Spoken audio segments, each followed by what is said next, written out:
প্রচেষ্টার পর অবশেষে সাবরুম থানার পুলিশ এক বিশাল সাফল্য অর্জন করেছে। গত 19 অক্টোবর সাবরুম এলাকা থেকে এক নাবালিকা ছাত্রী রহস্যজনকভাবে নিখোঁজ হয়েছিল। ঘটনাটি প্রকাশ্যে আসার পর থেকেই শুরু হয় জোরদার অনুসন্ধান।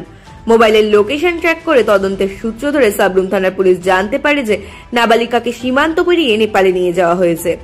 পরে পুলিশ দলের সক্রিয় তৎপরতায় নেপালের ডং জেলার তুলসীপুর গ্রাম থেকে অপহৃত নাবালিকাকে অপহরণকারী সৎ মায়ের কাছে হেফাজত থেকে উদ্ধার করা হয়। গত 9 নভেম্বর বিমানে করে উদ্ধারকৃত ছাত্রীকে নিরাপদে সাবরুমে ফিরিয়ে আনা হয়।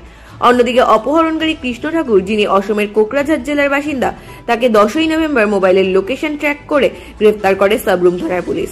সাবরুম থানার এই অভিযান সম্পর্কে মহকুমা পুলিশ আধিকারিক নিত্যানন্দ সরকার জানান, এই সাফল্যের পেছনে জেলা পুলিশ সুপার মরিয়া কৃষ্ণ, এএসপি বিশাল কুমার, ওসি অপু দাস এবং গোটা তদন্ত দল গুরুত্বপূর্ণ ভূমিকা পালন করেছেন।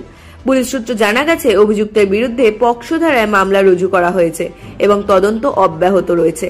ব্যুরো রিপোর্ট, রাত দিন ত্রিপুরা। গত 19 তারিখ আমাদের বৈষ্ণবপুরের তরুণী সেন ত্রিপুরার নাবালিকা মেয়ে ক্লাস 12-এ পড়তো বৈষ্ণবপুর স্কুলে, আমাদের সাবরুমে ভাড়া থাকতো। তো 19 তারিখ থেকে মেয়েটা মিসিং।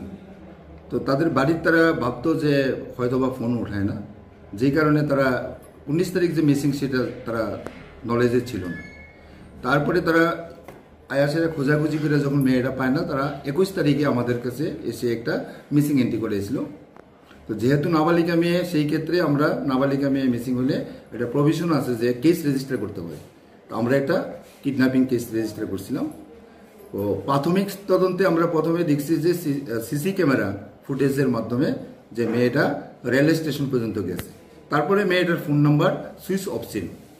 আমাদের তদন্তকারী অফিসার যারা এখানে ছিলেন, ওসি সাহেব, সবাই মিলে আমরা একটা কমিটি বানিয়ে এটা তদন্ত আমরা শুরু করি।